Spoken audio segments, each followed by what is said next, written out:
ఓం శ్రీ గణేశాయ నమః. ఓం శ్రీ సరస్వతియే నమః. ఓం శ్రీ గురుభ్యో నమః. అనంత భక్తి సనాతన ధర్మ ఛానల్కి స్వాగతం. కార్తీక పురాణము 4వ అధ్యాయము. ముందుగా కార్తీక మాసంలో 4వ రోజు చేయవలసిన విధులేంటో తెలుసుకుందాం. 4వ రోజు శుద్ధ చవితి. పుట్ట వద్దకు వెళ్ళి సుబ్రహ్మణ్య స్వామి వారిని ఆరాధించాలి, లేదా దేవాలయంలో పూజ చేయాలి. వంకాయ, ఉసిరికాయ తినకూడదు. ఈరోజు పెసరపప్పు, నువ్వుల నూనె దానం ఇవ్వాలి. 4వ రోజు చేయవలసిన పారాయణము. జనక మహారాజు మహర్షి మాటలు విని మహదానందంతో, మహాతపస్వి, తమరు తెలియజేయు ఇతిహాసములు విన్న కొలది తనివి తీరడం లేదు. కార్తీక మాసములో ముఖ్యంగా ఏమేమి చేయవలయనో, ఎవరిని పూజించవలనో నాకు తెలియజేయండి అని అడుగగా వశిష్ఠుల వారు ఇట్లు చెప్పనారంభించారు. జనక మహారాజా, కార్తీక మాసముందు సర్వ సత్కార్యములను చేయవచ్చును. దీపారాధన అతి ముఖ్యము. శివకేశవుల ప్రీతి కొరకు శివాలయమున గాని విష్ణు ఆలయం నందు గాని దీపారాధన చేయవచ్చును. సూర్యాస్తమయములో శివకేశవుల సన్నిధిలో ఆవునీతితో గాని, కొబ్బరి నూనెతో గాని, విప్ప నూనెతో గాని, ఆముదముతో గాని దీపారాధన చేయవచ్చు.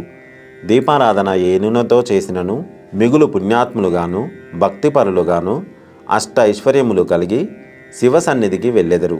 ఇందుకు ఉదాహరణంగా ఒక కథ చెబుతాను, వినండి అని ఈ విధంగా చెప్పసాగాడు.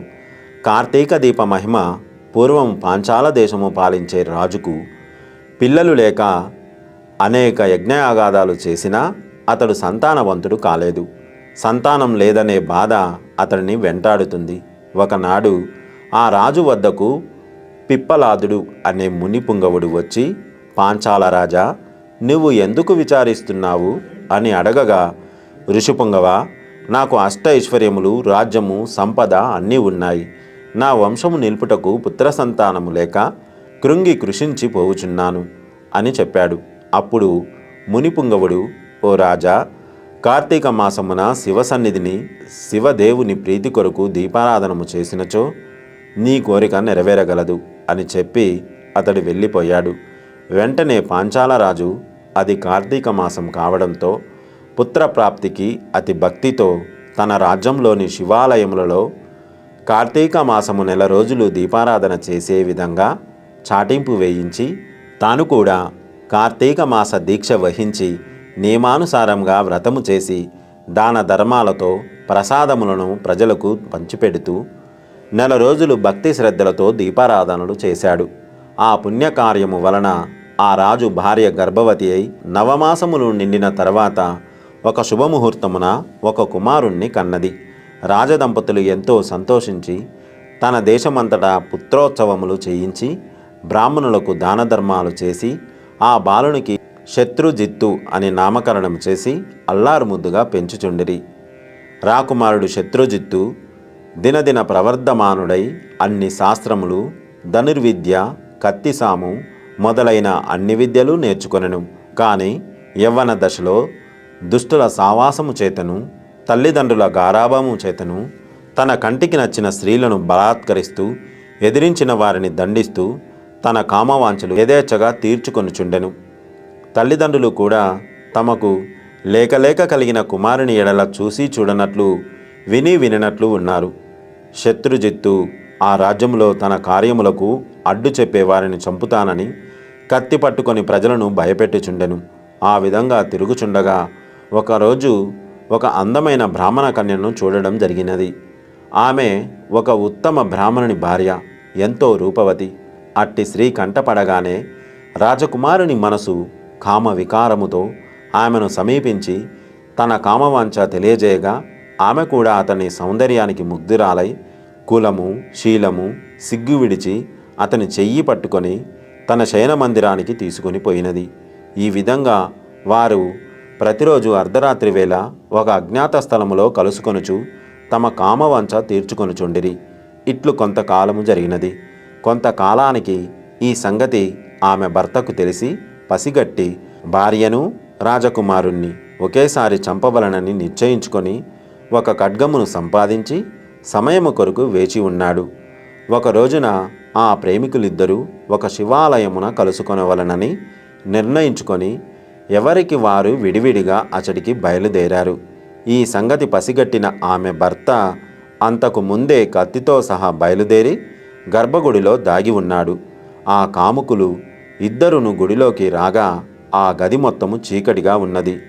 దీపము ఉంటే బాగుండును కదా అని రాకుమారుడు అనగా ఆమె తన పైట చెంగును చించి అక్కడ ఉన్న ఆముదపు ప్రమిదిలో ముంచి దీపమును వెలిగించినది.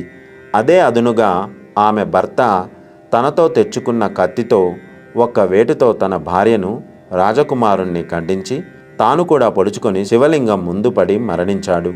వారి పుణ్యం కొద్దీ ఆ రోజు కార్తీక శుద్ధ పౌర్ణమి సోమవారం అవుట వలన వారిని తీసుకొని పోవుటకు శివదూతలు యమదూతలు వచ్చారు.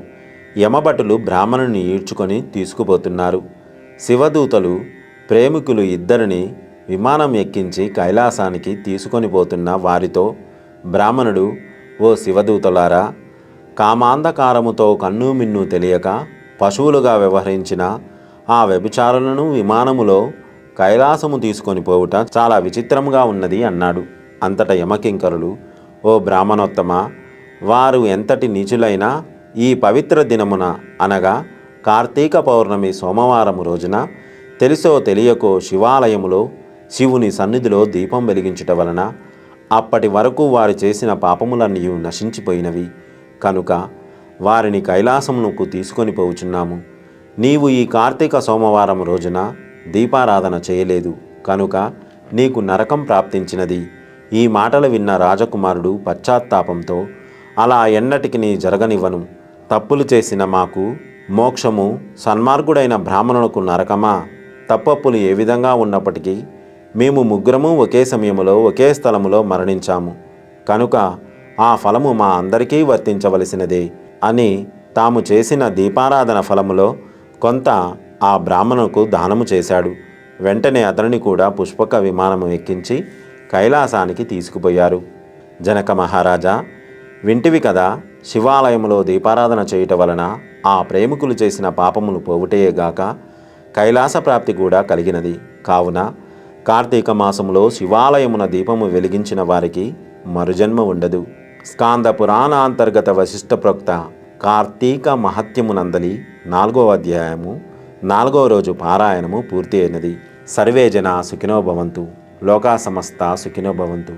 గోవులను సేవించండి, గోవులను రక్షించండి.